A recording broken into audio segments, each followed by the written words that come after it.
پیارے دوستو، یہ وہ دور تھا جب انسان، جنات اور دیگر مخلوقات میں ایک ایسا توازن موجود تھا جس کی مثال تاریخ میں نہیں ملتی۔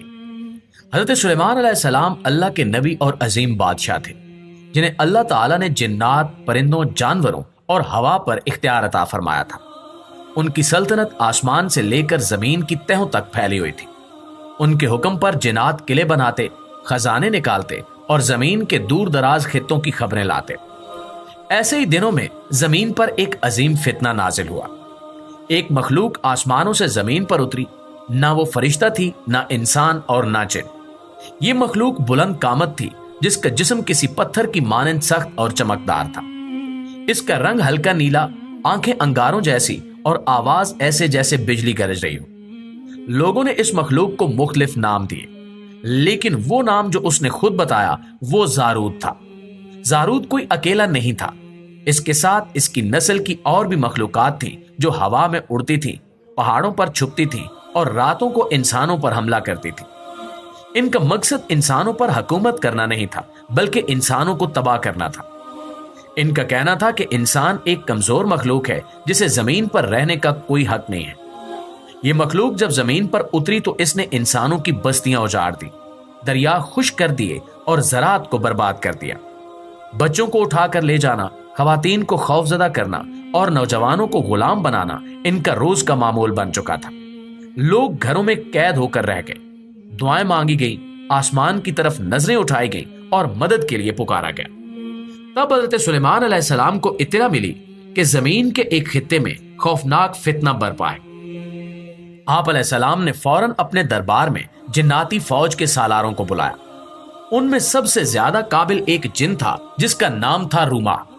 روما نہایت وفادار، بہادر اور دانا جن تھا، جو ہزاروں سال سے حضرت سلیمان علیہ السلام کے دربار کا ایک خاص رکن تھا۔ حضرت سلیمان علیہ السلام نے روما کو حکم دیا کہ وہ اپنی فوج کے ساتھ اس مخلوق یعنی زارود کا سامنا کرے، مگر صرف طاقت سے نہیں، حکمت سے کام لے، کیونکہ اس مخلوق کا تعلق کسی اور جہان سے ہے۔ چند دنوں بعد حضرت سلیمان علیہ السلام خود بھی اپنی اڑنے والی سواری کے ذریعے اس مقام پر پہنچے جہاں زارود اور اس کی نسل موجود تھی۔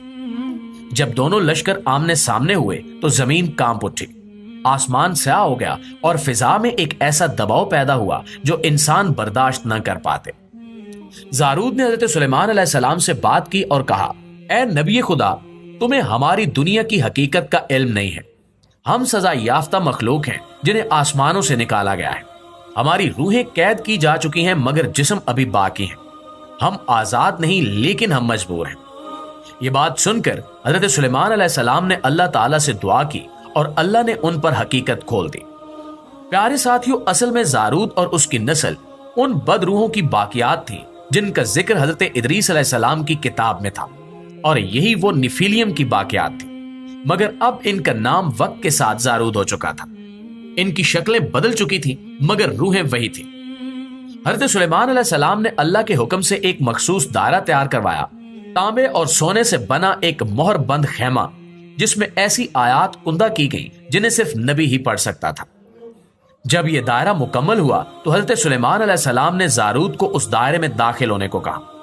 جیسے ہی وہ اندر گیا، اس پر ایک زنجیر سی طاری ہو گئی اور اس کی تمام طاقت سلب ہو گئی۔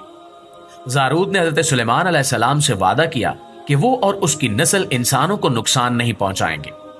تب حضرت سلیمان علیہ السلام نے حکم دیا کہ وہ تمام راز جو زارود کی نسل کے پاس ہیں ایک کتاب میں درج کیے جائیں، ایسی کتاب جو آنے والے زمانوں کے لیے عبرت ہو۔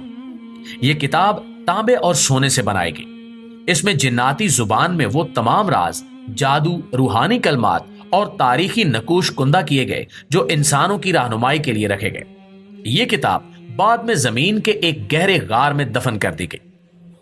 پیارے دوستو، ماہرین آثار قدیمہ نے آج سے کچھ ماہ قبل اسی کتاب کو دریافت کیا ہے جو سونے اور تانبے کی چمکدار پرت سے بنی ہوئی ہے اور جسے آپ ویڈیو میں بھی دیکھ سکتے ہیں۔